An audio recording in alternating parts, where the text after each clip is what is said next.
evening. Good evening. So happy to be here with you. It's a little bit later in the day. However, I am keeping to my commitment of showing up Monday, Wednesday, and Friday.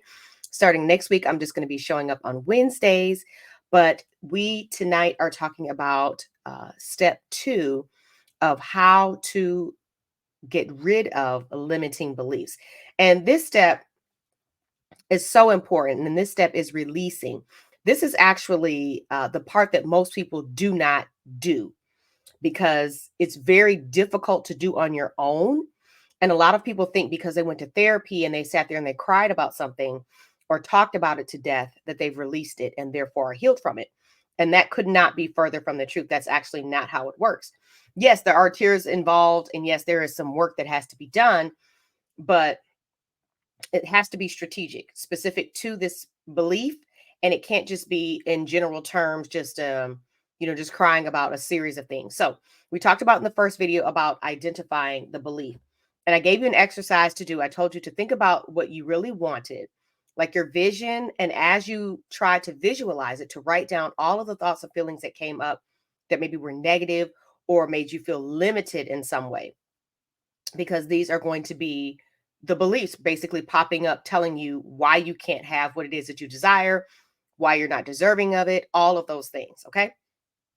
So if you did that exercise and you wrote down a bunch of things that now were like negative and limiting, like, oh, I'm not good enough, all this and that, then you have at least identified at least one belief that's important to you. Okay, one second. I don't know why that's popping up there. Okay.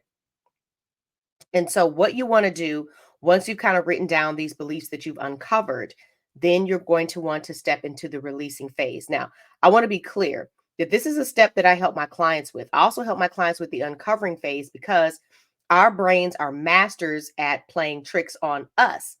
Because, yes, it's our experiences and the things that we've been told in the conditioning that has caused us to believe these things to be true.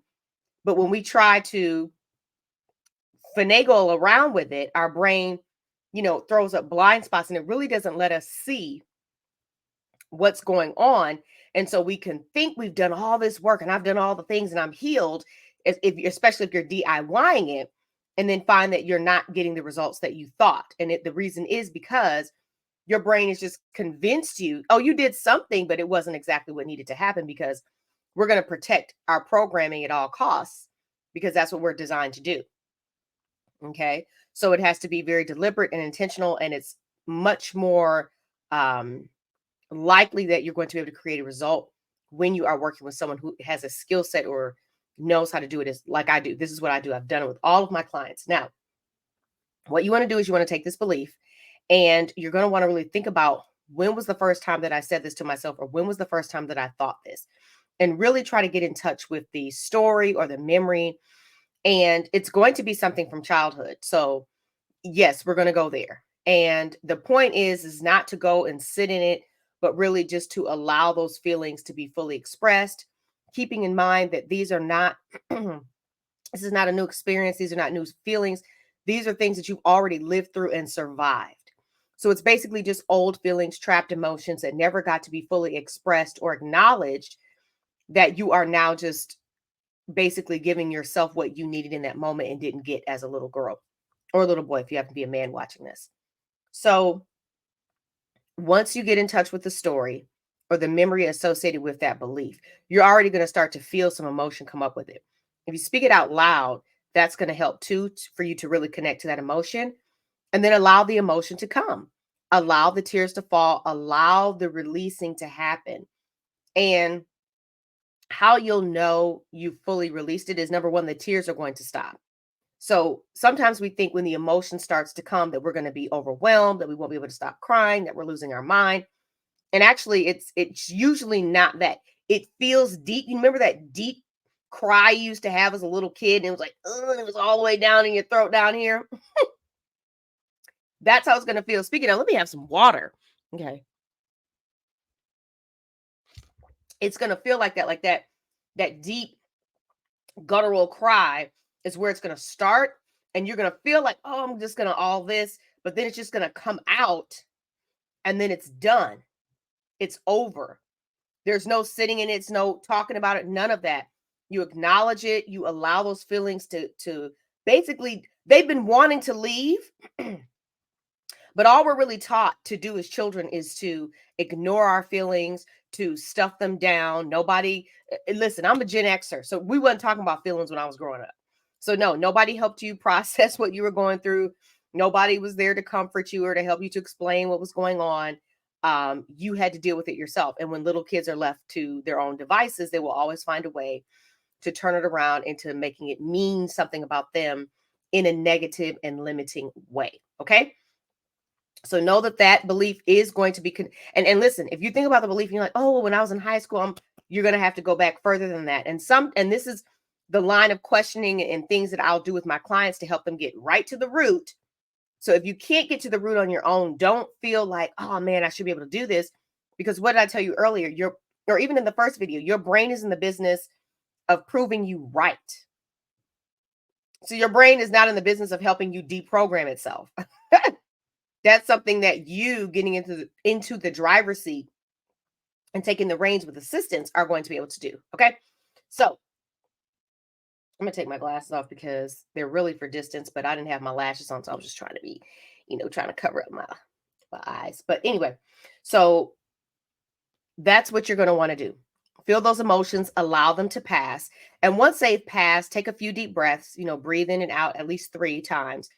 And really imagine the feelings kind of leaving you, just going, okay? And even if you haven't truly gotten to the root of it, even if your brain has been throwing up blind spots, you at least did peel back some layers. Those tears were not made up or fabricated. Those were real feelings. That memory is real, and you did process that out, which is better than the nothing that you had before. Okay. Now, once you have released those emotions, you're now in a position to, well, what has happened is you've created the space for you to now input a new belief, that which you want to be true for you going forward. Okay. So I'm not going to talk about that in this video.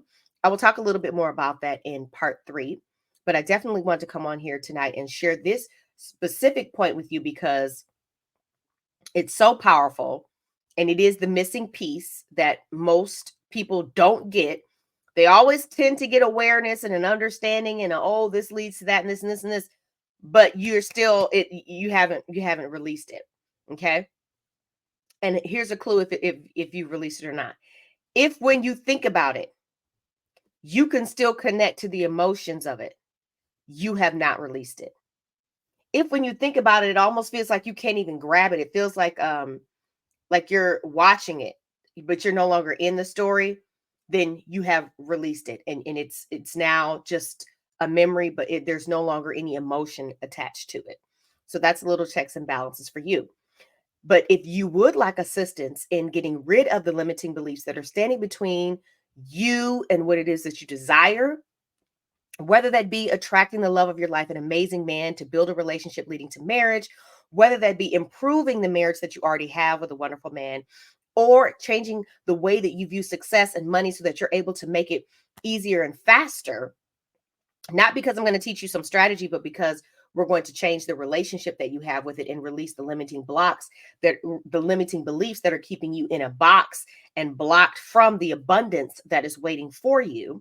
If that is something you desire to have assistance with that, then absolutely. I'm going to put in the description for this video, especially on YouTube, you can DM me on Instagram.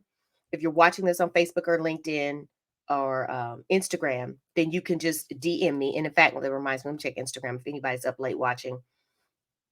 Okay. Yep. And if you are watching live or if you are watching the replay, please drop a what's up in the comments for me, #replay if you're watching the replay. And I want to thank you all for being here with me this evening. Just to recap, we're talking about releasing. Step 1 was identifying and uncovering. I gave you that visualization exercise to do. Tonight, I told you this is what you're going to do to release. Just focus on one belief, and you're going to allow yourself to find the story, the memory attached to that belief. Go back as far as you can.